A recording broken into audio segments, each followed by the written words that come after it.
This company apparently, allegedly, attempted to refuse to take its merchandise back when there was absolutely no reason for it not to be returned. And I, in the process, suffered personal, emotional, psychological injury, and it was all totally unnecessary.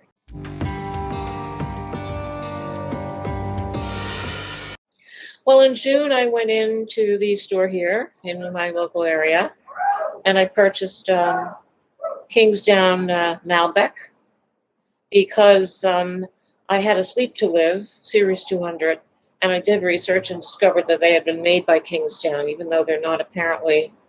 It's not easy to get one now. It's a whole different thing. I purchased it 12 years ago, so I decided, well, it's made by the same company, and it's the same materials. So, I'll do that. And I purchased it, and I slept on it for 3 weeks very uncomfortably, and went back into the store. I called them. They said, you have to wait 3 weeks before we'll do anything.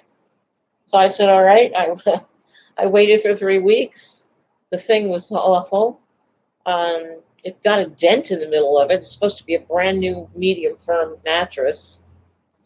So they came and got it, and I exchanged it for Meritage, Kingsdown Meritage. It was more money, like $340 or something like that. And the delivery man came. I did not return the box spring.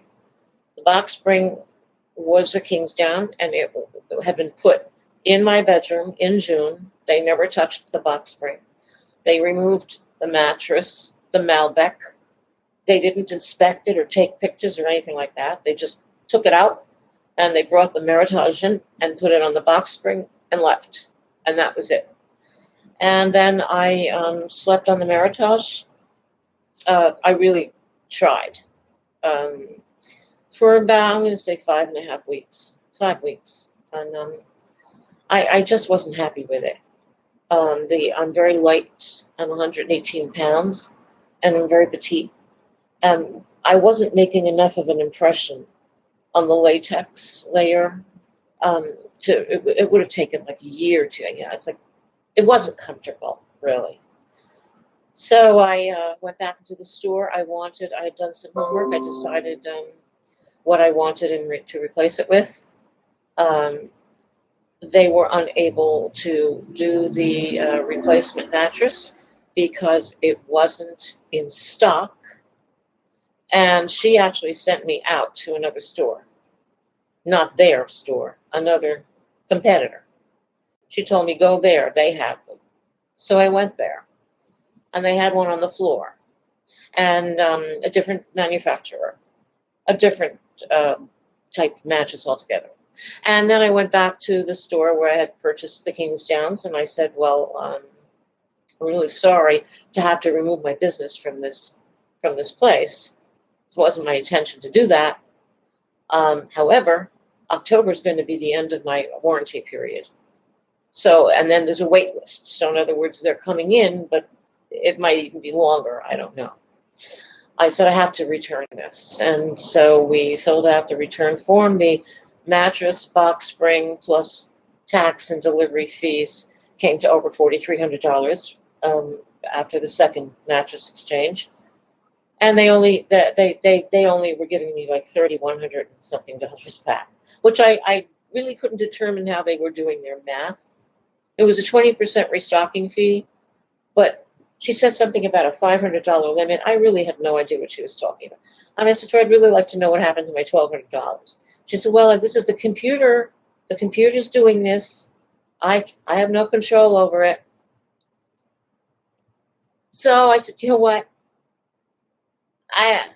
What are you going to do? Okay, fine. And I went to the other store, and I made a purchase. So the following day, they were coming back to, I think it was the following day. They were coming back, it was last Saturday, a week ago. They were coming back to retrieve the box spring and the Meritage, the Kingsdown Meritage mattress.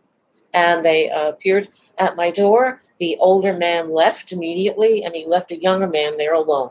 which I thought was kind of strange because I already had 2 experiences. Nobody ever did this alone. So they came in, and he came in, and he went into the bedroom. He picked up the mattress. He carried it into the living room and put it up against the pantry door, which there was a CCTV camera facing the front door there, which is completely destroyed. The mattress smashed the camera and actually snapped the cable. So the camera's destroyed. And then he went into the bedroom again to get the box spring, and he bent over. Now, mind you, the box spring had not been touched at all since its initial delivery on June 14th or 15th. I certainly didn't touch it. I couldn't move that bed. It probably weighed 150 pounds. He bent over the box spring. He lifted it up. He tore the tags off, and they fell to the floor in my bedroom. And then he took the box spring out, put it out in the hall, and began examining it intently, and then announced that it didn't have any tags, so he couldn't take it back. Whereupon I told him, walk into the bedroom where you threw them onto the floor, and you'll see the tags. So he went into the bedroom and picked up the tags, and by this time, I wasn't born yesterday. So I knew something's up. So I told him, you have to get out. I live in a condo, so I'm in an apartment. I said to him, you have to leave. Get out of my apartment. I want you out in the hall. Go out in the hall. So he went out in the hall, and he's telling me now his partner shows up. And he tells the partner there aren't any tags. And he had a thick accent, but I understood him. I thought he was saying low tags. I didn't know it was law tag. So he said, there's no low tag, no low tag. So his partner said, oh, well, we have a problem. Call the warehouse. Warehouse says, can't take it back. So now I'm calling the store, and I'm talking to Nicole, the salesperson I had dealt with. And I said, you got to get a grip on this situation because they're refusing to take the box spring back. So she gets on the phone with him, and she tells him, take the mattress. But she says, we can't take the box spring without the low tag. And I told her, but he ripped them off. All right. So I'm wondering, what am I going to do with this box spring? But anyway, the mattress is $3,300. So I said, take the mattress. Okay, fine. We all hang up. He comes in and looks at the mattress, and then he says to me, I can't take the mattress. Now, at this point in time, his partner, the older man, says, I have to go call the warehouse. He's got his cell phone in his hand, but for some reason, he has to go down the hall and disappear. So I say to this guy, get out of my apartment. I have to bring box spring back. You're not bringing the box spring back. That's not happening. He steps into my doorway, kind of puts the box spring about a foot into my doorway, and then comes through the doorway and shoves me. So, he's like shoving me physically, at which point I said, get your hands off me and get out of my apartment. I'm going to call the cops. His partner, somehow miraculously, much telepathy, I guess, shows up again because he was down the hall. He didn't leave the building. He was just down the hall. One of my neighbors told me he was standing in the hall. So he comes down. Oh, we have a terrible problem. We can't take the mattress. We can't take the mattress. I said, there's absolutely no reason you can't take the mattress. All the tags are on it. Call the store. She tells him, she says to me, well, we can't take it. The warehouse won't take it back. The supervisor, I can't override that. So they bring the box spring. What was I going to do? I have to let them bring it back in, right? They put it back in the bedroom, and then they leave. And I go to the police because I've just been assaulted, and I want it on record. So I went to the police department. I called them. They said, come in. So I went. And then we start the war. The war begins. Because I don't want this thing. I had to cancel the other mattress was being delivered last Sunday. I had to cancel the order. I don't want this. Now I really don't want it, So, I want it out. I didn't want to go away. So I started a war with them. I started a Twitter war, and I called my bank, and I explained to the bank everything that had happened, and they stopped the payment. They disputed the entire 43 plus $100, and the bank person in dispute said to me, "You don't do anything from now on. When they give you the refund, we'll end the dispute. We don't, that's all. We see your credit, we end the dispute. Until that happens, they don't get the money. No more money."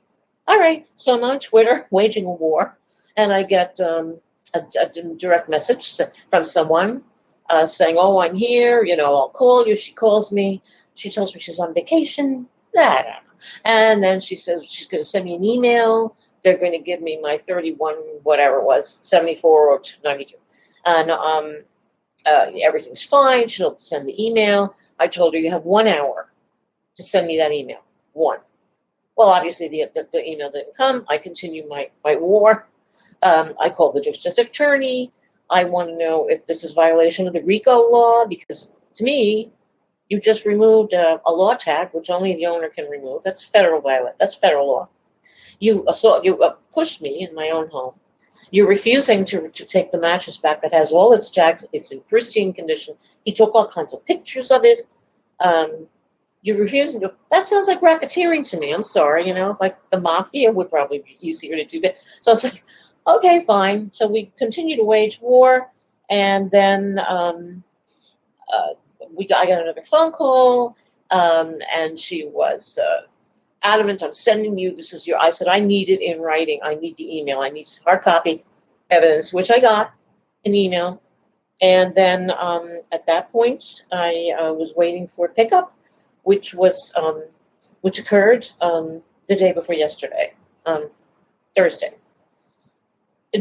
Just before the pickup, someone from the warehouse named John, and the phone call came from West Babylon. And it was on Long Island. It was a cell phone. I traced it. Calls me and says he's a supervisor, and he wants to talk to me about what happened with the employee who tried to force his way back into my apartment. And I told him the entire story. I told him what happened to me, and I said I didn't press criminal charges because I really didn't. I didn't want to do that. This is a really young man. I didn't want him to have to get a criminal attorney. I just want my money. Just take the thing and give me my money. That's what I want. Why is this so hard? It seems fairly obvious to me that we can resolve this entire thing so easily. So he apologized, and he told me, well, we suspended him for a week. I don't know if this is true. He just had a baby last week, mazel tov, really.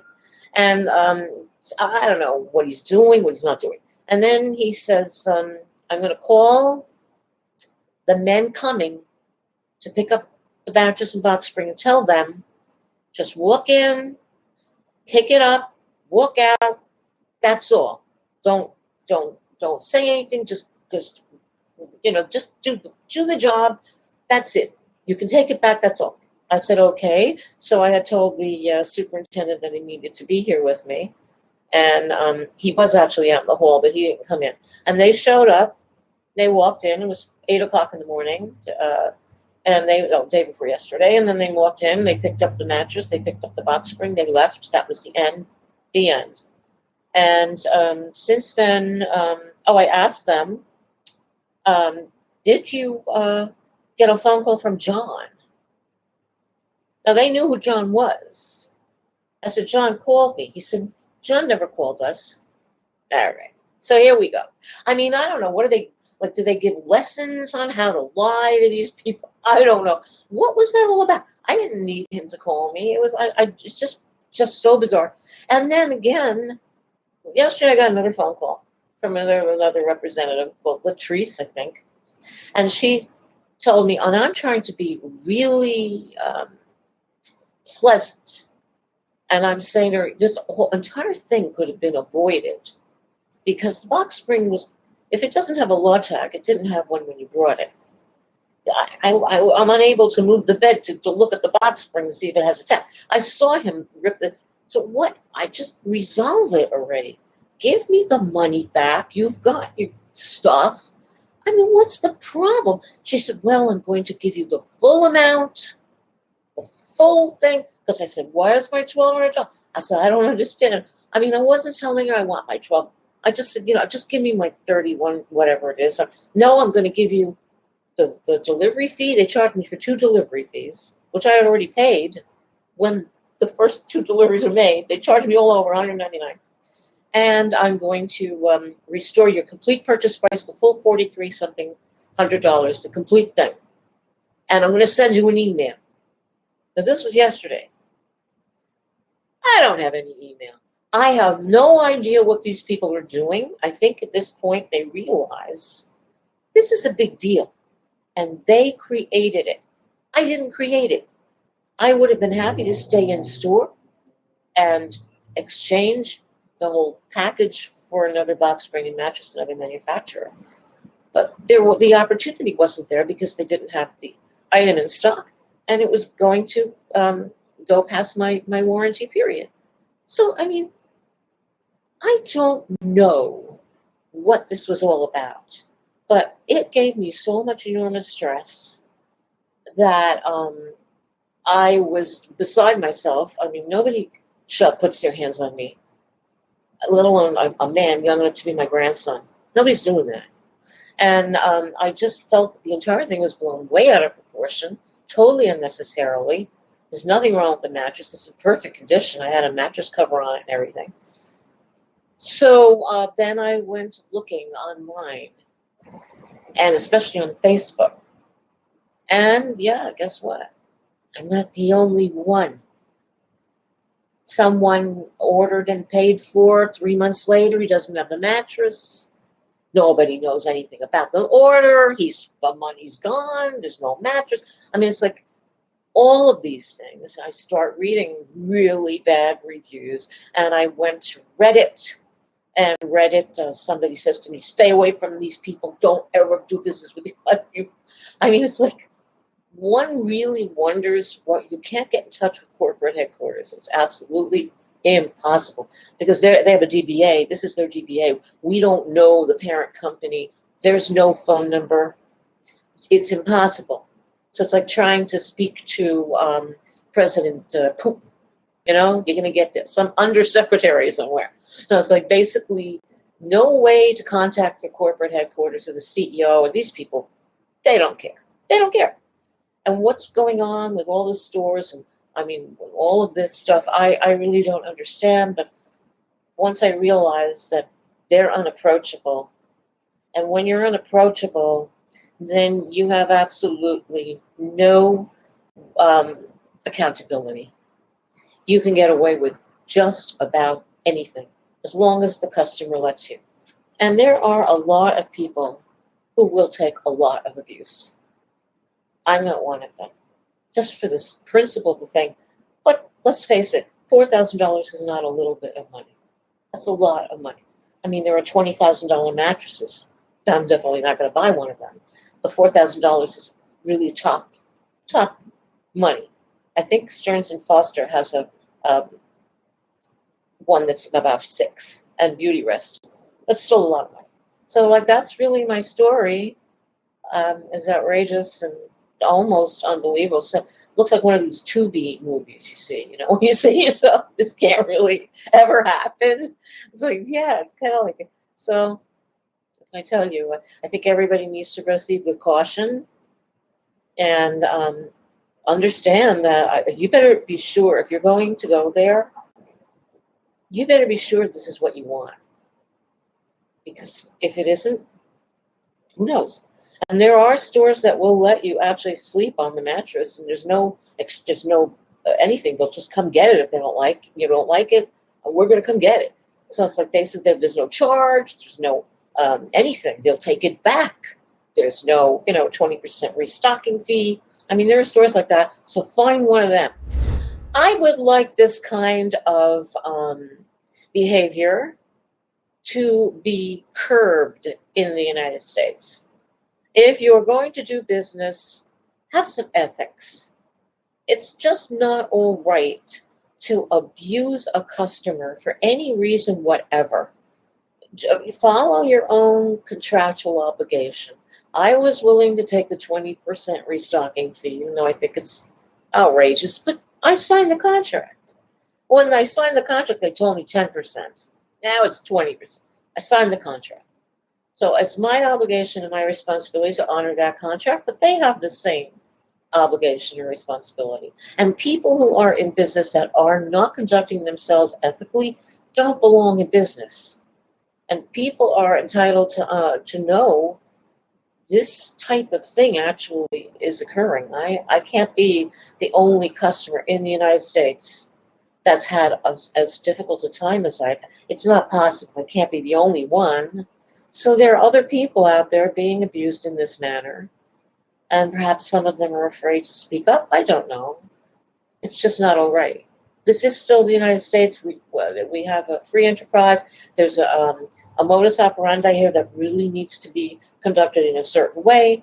You have to honor your contracts. You have to not abuse your customers. I was very upset with a couple of times and was really angry. I never insulted someone personally, but I did tell them, I'm extreme. You're not getting away with this. So why do I have to get to that place? Just honor your contractual obligation. Come get your stuff. Don't send somebody to sabotage the exchange. What was that all about? And the next person might not be as kind and might press criminal charges. So it's like basically, that's why I think it's good. That's why I began this entire campaign. I wanted people to know what's really happening with this between me and this company. So I think it's fair to give me a voice like this and to let other people make judgments about whether or not they want to do business with them.